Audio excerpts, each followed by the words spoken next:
Hi, I'm Braxton, and this is What Hope Sounds Like. Today, our guests, TJ Bates and David Steichleather from the police force in Longview. Hey, guys, thanks for being here. Hey, thanks for having us. Thanks for having us. So, hey, Longview, North Carolina, we're kind of highlighting that area for Light on Longview at the Light FM, and let's hit this head on. So, Longview, for a lot of folks, has the persona of a place with high drug abuse, with high unemployment, a place with some poverty, and maybe that's undeserved. So, we'll talk about that.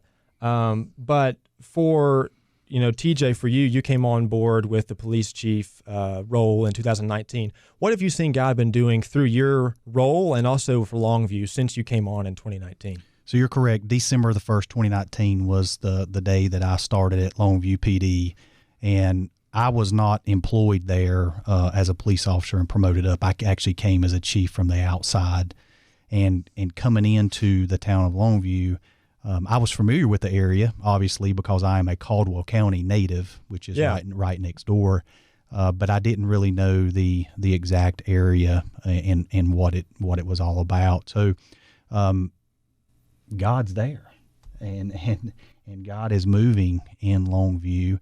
And you're right, Braxton. You hit on the reputation being undeserving, and it is. I mean, my response to that is show me a community, rich or poor, in this country that is not dealing with drug abuse, and you're not going to show me one. Right. We all get it, but for some reason we do have that. To some people, we have that reputation. Not all people.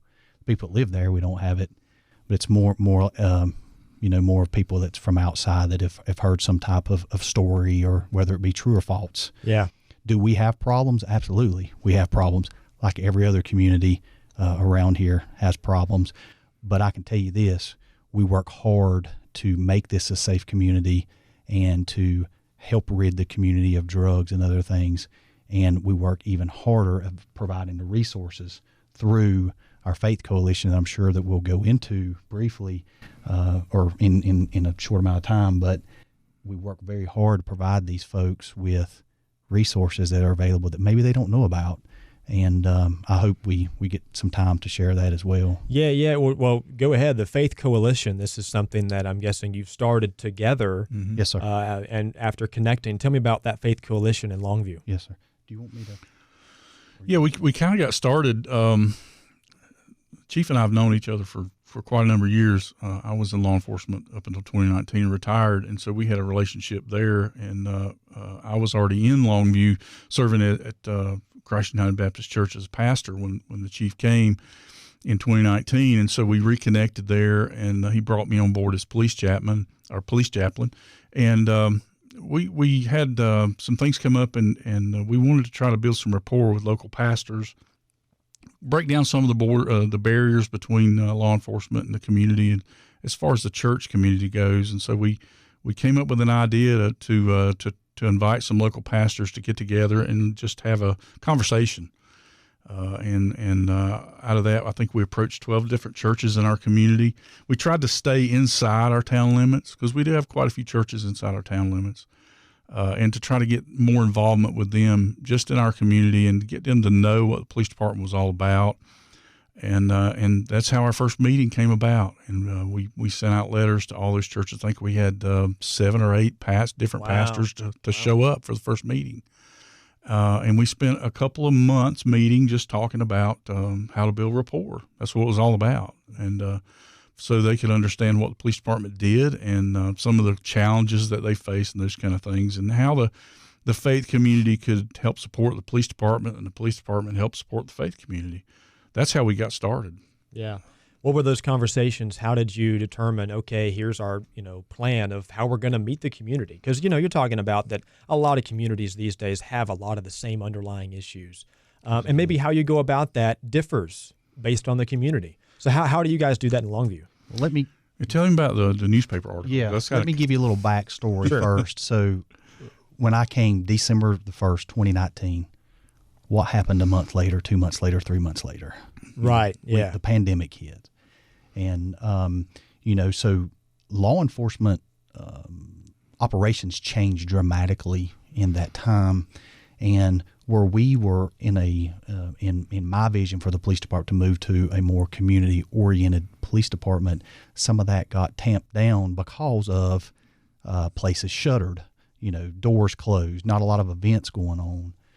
So in this letter that we send out, I wanted, number one, for all the pastors to know me in the community, because they hadn't had a chance to meet me yet, because the pandemic rolls around and everything gets, our world changes. They saw you on a screen, but that's sure. And I first of all wanted to introduce myself and let them know that, number one, I'm a Christian.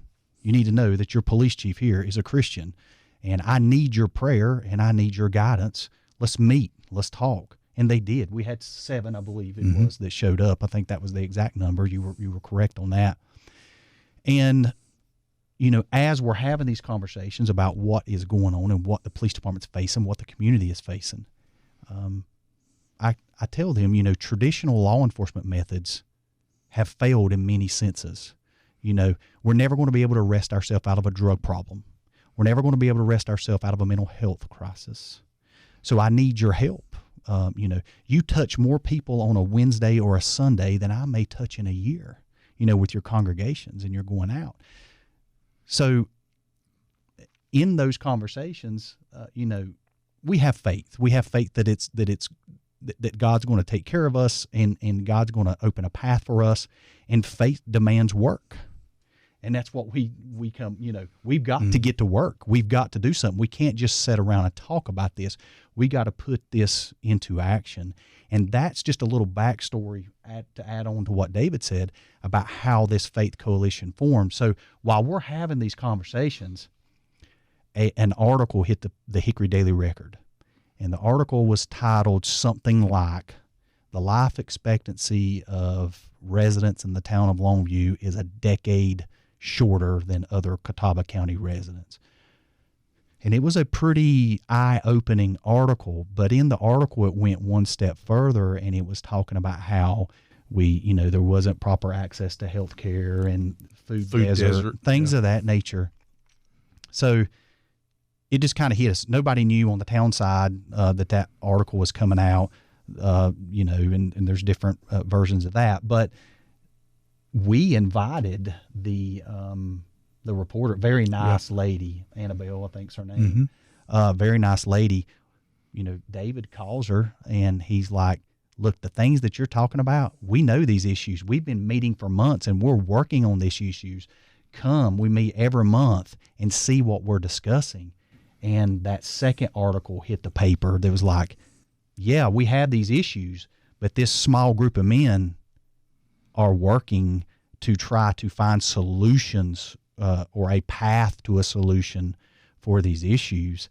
And I think there's been 3 articles actually that has actually come out of this. But that's how it all come about. It was a conversation of David and I talking. Look, we can do more. We know what's going on here. David had been a police officer in Longview, had retired as a deputy sheriff in Burke County, and he's also very well connected in the faith community. Then you have me from the outside that can see past, maybe what people don't see, that what they're used to, and I'm also from the outside, and I'm not seeing this reputation that you bring up. I'm not seeing that. Do we have drug problems? Absolutely. Like I said before. Have we had to do drug raids? Absolutely. And we'll continue to do those. We have a zero tolerance for that. Have we shut it all down? Absolutely not. But we are working towards that. So the faith community has stepped up and has, I mentioned the traditional methods of law enforcement have failed, and that's countrywide. If you think about it, the days of lock them up and throw away the key, that never worked. Number one. But we are wise to that now, that hey, we've got to do other things. And unfortunately for law enforcement, things fall on law enforcement that's not law enforcement's job. Right. When nobody else would do something, for example, you take somebody with a water line that's broken, maybe in my town, they would call Public Works, right? Yep. And say, hey, my water line's broke. So Public Works would go out. Well, if it's behind the meter, from the meter to the house, then it's the homeowner's problem. So then they're probably going to call the fire department because their house is getting flooded. And the fire department's going to be like, if your house is not on fire, we're not going to help you. So who do they call? They call police. They call the police. Yeah. So, and I know that sounds elementary, but that's real life in law enforcement. We get tasked with a lot of duties and a lot of calls for service that is not law enforcement related, that police officers are not trained to do. So we have relied heavy now with this group. And a water line store, since I talk about water line, I might as well bring up one. Town Hall calls me, hey, we have an elderly female and her water bill is running massive amounts. Can you send a police officer out there? And I send a police officer out there, just to make sure everything's okay, like a wellness check. Yeah. The lady did not want the police nowhere near her house for whatever reason. She didn't want the police nowhere near her house. And we respected that. We're like, well, what can we do? So Public Works, we knew that she was okay because she was communicating with us at the house. So then we send Public Works out. Public Works says, this is a problem that's on her because it's not the town line, it's the line, to the house. So what do? What's the closest church to her? It's Pastor David's church. I pick up the phone. Pastor David, there's a little old lady out here on this particular street. She doesn't want help from the police. The town cannot fix it. Can you all go out and talk to this lady and get her something fixed? And it works. Wow. That's just a small example, and we've got a lot of stories like that, but that's what it's about. It's about a group of police officers that have got together with these churches and are tackling these problems that people can't fix by themselves. They need just a little bit of help, a little bit of encouragement. We're not the light of encouragement. Law enforcement is not the light of encouragement to a lot of people, rightfully so. Law enforcement owns a lot of that, and some of it we don't own. But the light of Jesus through the church, people don't tend to turn that away. Right. Yeah. And they are a lot of compassionate people and pastors and churchgoers in our community that are just chomping at the bit to help with something.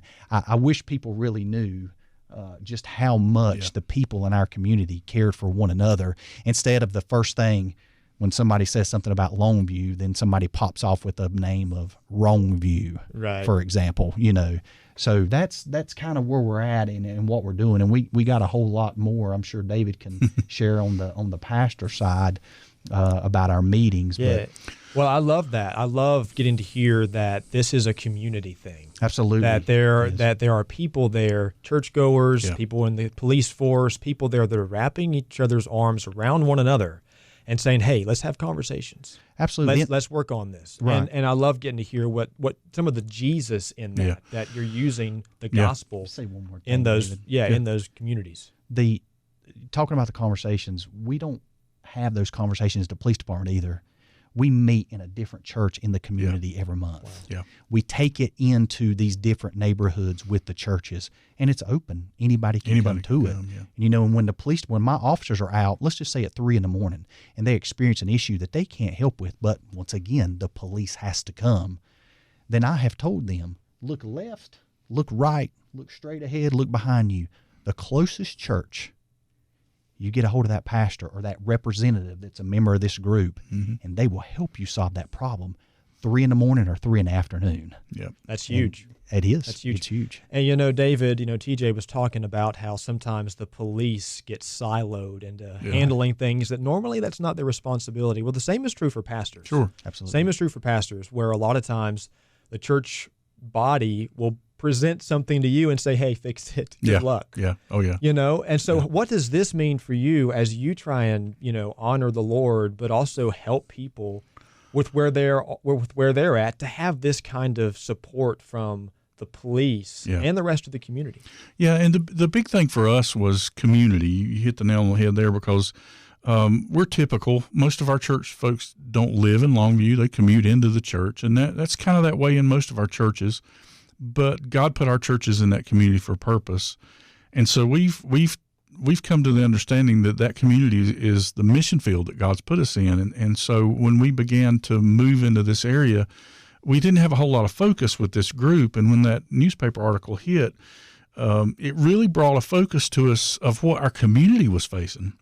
Because we had no clue exactly what was going on in the community and what the needs were. We didn't agree with the article at all, with the way that it was written, and some of the things that were said. But what it did is it gave us a focus. It opened our eyes, and we were able to meet with Catawba County Public Health. Came to our next meeting with the author of the newspaper article, and we were able to find out what our three big needs were. Healthy foods, behavioral health, and chronic disease. We had no clue that was what was driving the number issues. And so what we decided to do as a group, okay, well, how can we help meet some of these needs? Because we understand no matter what the felt physical need is, at the very core of that is the fact that there's a spiritual issue. And so that's what we decided that we could do. And so we brought public health on board. And I can't brag on Catawba County Public Health enough. They have thrown so many resources into our group. When we say we have 45 people on average meeting, probably a third of those are Catawba County Public Health. They are really, really concerned about the health of folks in Longview and wanted to combat some of these issues. And so we've got in our group, we've got people that are working with Catawba County Public Health on these individual issues. We just finished a community health assessment, which our group has been involved in, helping to glean some of those new data points and work on some of those issues. And so that's helped us to see that there is a felt need that we can help address. And when we do those things, then that is the mission of the church. That's what we've been able to see. And it's so amazing to me because we'll have a coalition meeting. We move those to quarterly, and we'll have a coalition meeting with all these folks coming from government agencies, and they always talk about their faith. Absolutely. They always talk about their faith. Every person that we've been able to bring on board in our group have all made the statement that they're believers and that they believe they're called to this. And so, to me, that is a true determining factor that this is God's work. We're doing God's work, and so we're not reinventing the wheel. We're just seeing where God's working, and we're plugging in with that. And I think we're just scratching the surface. We really are. We're just starting to see some of the things take place that we're trying to accomplish. And those are some big issues. Behavioral health is a huge issue. I mean, drug abuse is wrapped up in that, and so we've got things that that we're planning on trying to work on to combat that. We've looked at some of the food desert issues that we have. Really revolves around transportation. We've got transportation needs that we don't have answers to. Transportation is expensive. Public transportation is very expensive. And so we've got some things to try to do there, but it's amazed my folks at our church to see that all these things, all these felt needs are things that God has brought to our attention to try to minister to people. Yeah. And that's what's been so cool for me is to see people get it. The light comes on and they see, oh, well, this is God working, and He's getting our attention to get involved with it. Yeah. Yeah, I love that. I love the example, the story you shared about the woman with the water. Sure. And, a lot of communities, maybe like Longview, where they feel like there's a persona around their community that is not true. Yeah. And so what other stories or examples might you have? Maybe you might be thinking of one, David, that can give an example and some hope to other communities that, hey, God is at work. Well, one of the things that's really been remarkable to me, and especially with my law enforcement background, is one of the things the police department's done head on is to abate some drug houses. And if you know anything about that at all, it's extremely tedious, hard work, and they've really been tenacious about that. But one of the drug houses that they abated, and they arrested the homeowner, and they were dealing with him. And one of the officers realized he was having a spiritual issue, and he called me and said, hey, would you come and meet with me? And I went down with him to the jail, and we witnessed to the guy, and the guy professed Christ. Wow. Now did that stick? I don't know. He's since moved on, and I can't follow up with him. But we don't know what that could do. There's no clue what that could lead to. And so even in the midst of some of the punitive things that law enforcement takes a bad rap for, there's still guys that care. They're behind the badge, and there's a heart there, and they're concerned about people's lives. And when I've seen some of our guys, at a death scene, stand out there and pray with the family, an officer. Wow. And that's powerful. When people see that, that's powerful. And I think things like that are things that can change the persona of the community. I think so. I think when they see that people really care, and it's not the community that a lot of people think it is, that changes people's perspectives. Yeah. And that's God at work, to do that. And it's all about hope. I mean, we always say that everybody just needs some hope, and that's why we're there. Yeah. Yeah. And I think, you're talking about progress, real progress over the last couple years. Yeah. And so finding that hope for some in the middle of the hurt can be challenging. Yes. Yeah. And so for that person who looks at their surroundings, reads the news, watches things from social media, and sees hurt, sees chaoticness, how do they find that hope? How do they find that in their community where maybe that persona is negative, but where is God for them? So we have been experiencing, as of late, we've had multiple people to show up at the doorsteps of our police department wanting help to get off drugs. Mm-hmm. They come to the police saying, I'm a drug addict. They have enough faith and hope in us now that they know that we're going to put them in a car and take them to one particular church that has helped us a lot get people in rehab, because that's their mission field. Yep. And they know we're going to get them there. Word spread. Yeah, it does. It does. And this happened as soon as 2 weeks ago, I think was the last one we had. But they showed up and said, look, we've got, our life, is this, it's drugs that has a hold of our life, and we hear that you will help us and not put us in jail. Now, they know that there's we're going to enforce the law at the end of the day. Yeah. This department we're not going to back away from enforcing the law. I mean, that's, we take a stance on that, but we also know that traditional methods have failed in a lot of cases. So we want to help. We want to help. Yeah. And let me just hit back on one thing that David said that's very important. And all of this is important, but one thing that he said out of that, all the people that come to these meetings are believers in Christ. And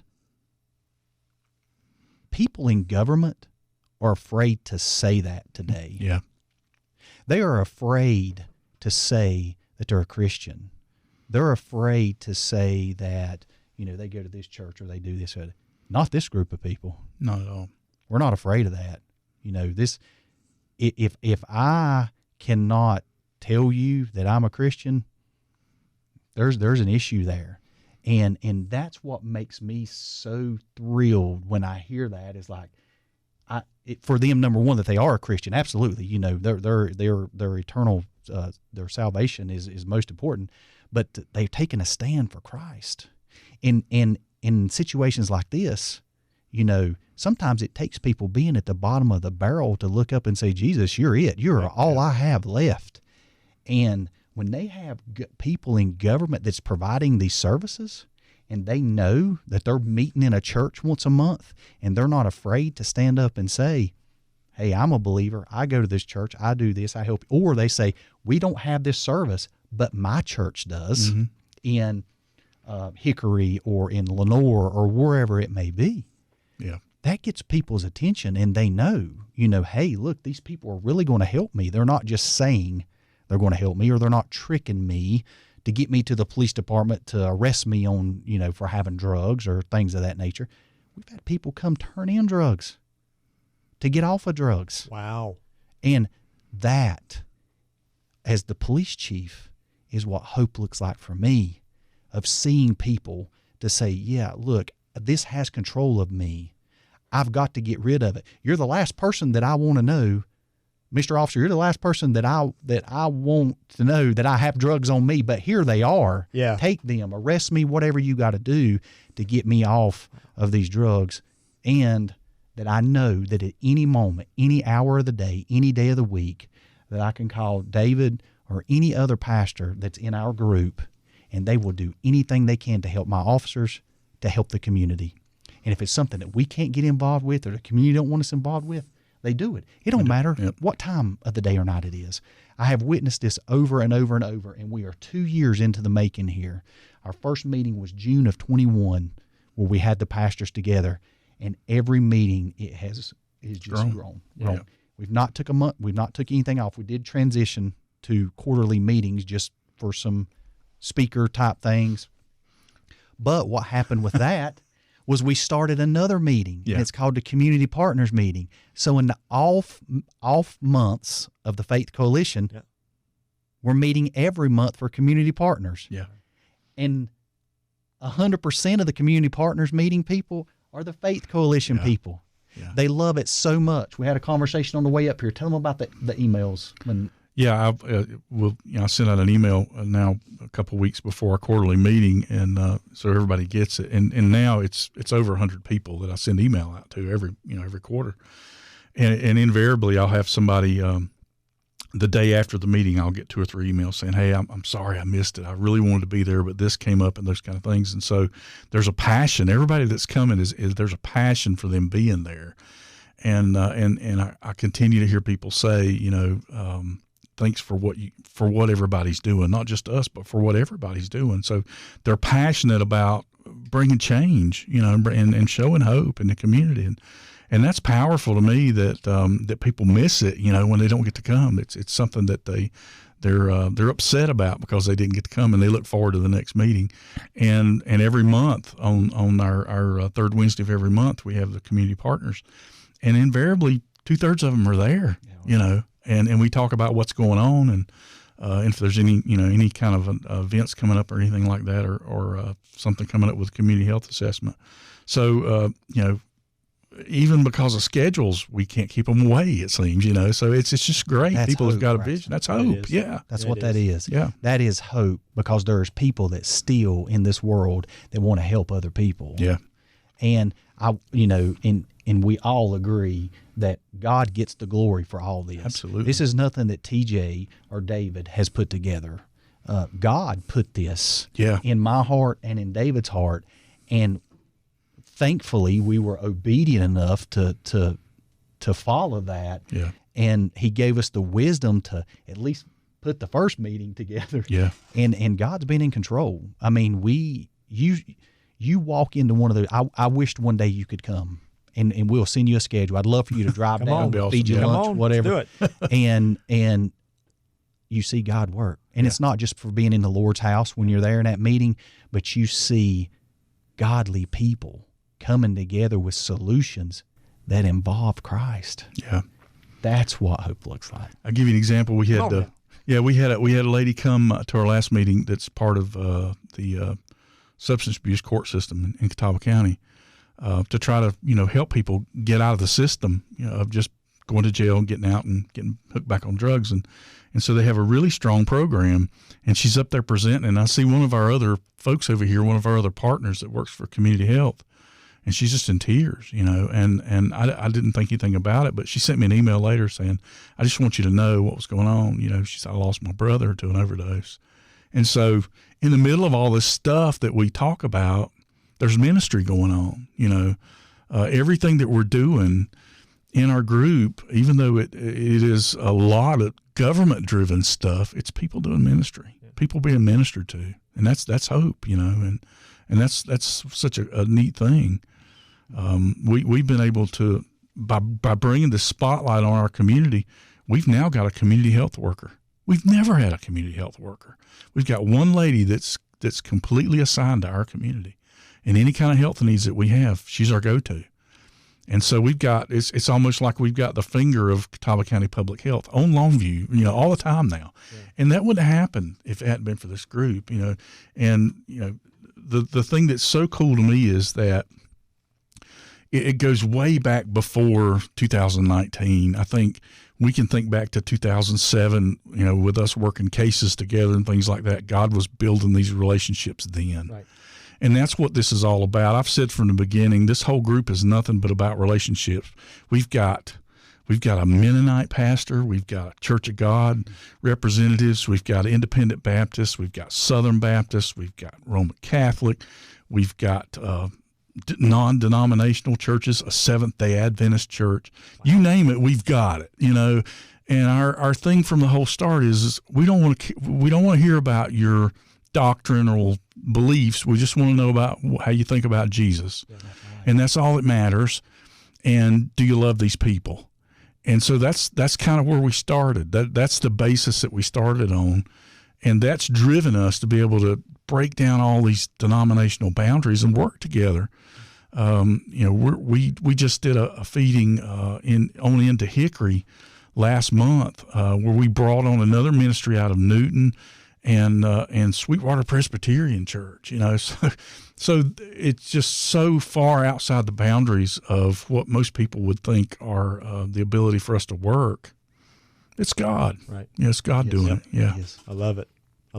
Two things as we wrap up. How can folks connect with the Faith Coalition in Longview, and how can we pray for Longview? Sure.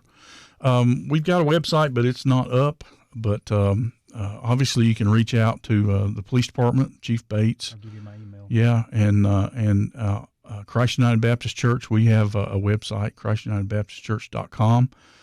We also have a Facebook page, and all of our partnership churches are out there, and we meet quarterly. We'd love to have anybody come. We met in July. We'll meet again in October. It'll be the third Wednesday in October. I don't think we set a. Did we set a place? I don't have my calendar with me. I can't remember if we did or not. Yeah. Sure, yeah. But, we meet quarterly now, and it's open to anybody that wants to come. And obviously, our contact information will be on the blog, and we'd love to have people reach out to us. We've reached out as far as to Asheville for some other resources that we've been trying to look at as far as respite care and things like that. And so, this is all about resource management. That's what I believe is key, is us bringing the right people to the table to meet these needs, and the ability to see beyond the physical felt need and to share Christ with people is the most important thing for us.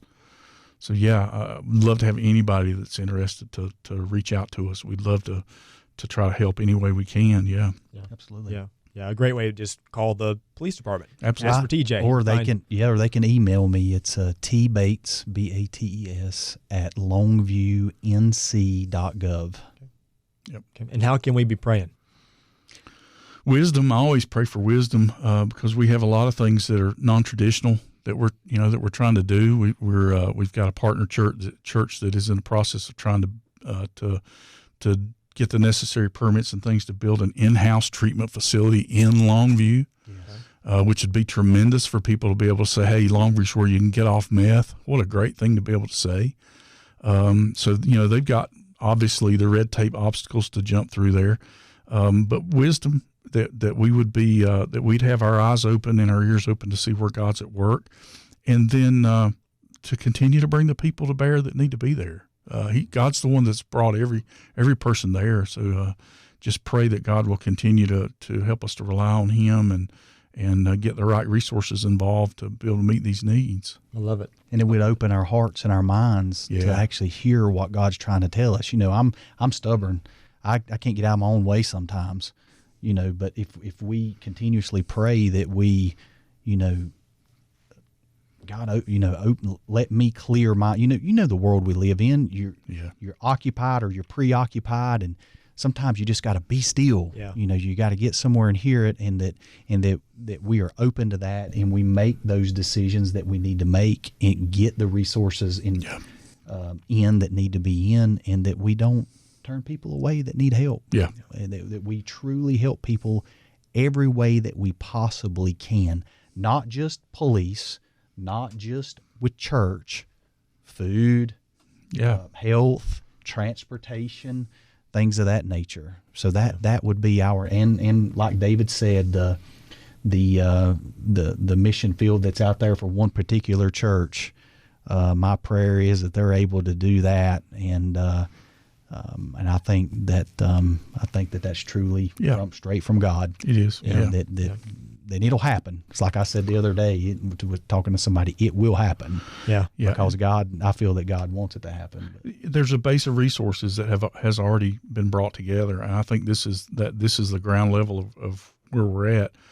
That's going to grow into a larger thing. That's going to be, I think it's going to be multidisciplinary. It's going to have a lot of different people involved in it, and the neatest thing about that is all going to be to God's glory. Absolutely, it's all about Him. Well, can we pray? Absolutely. Let's do it. Yes, sir.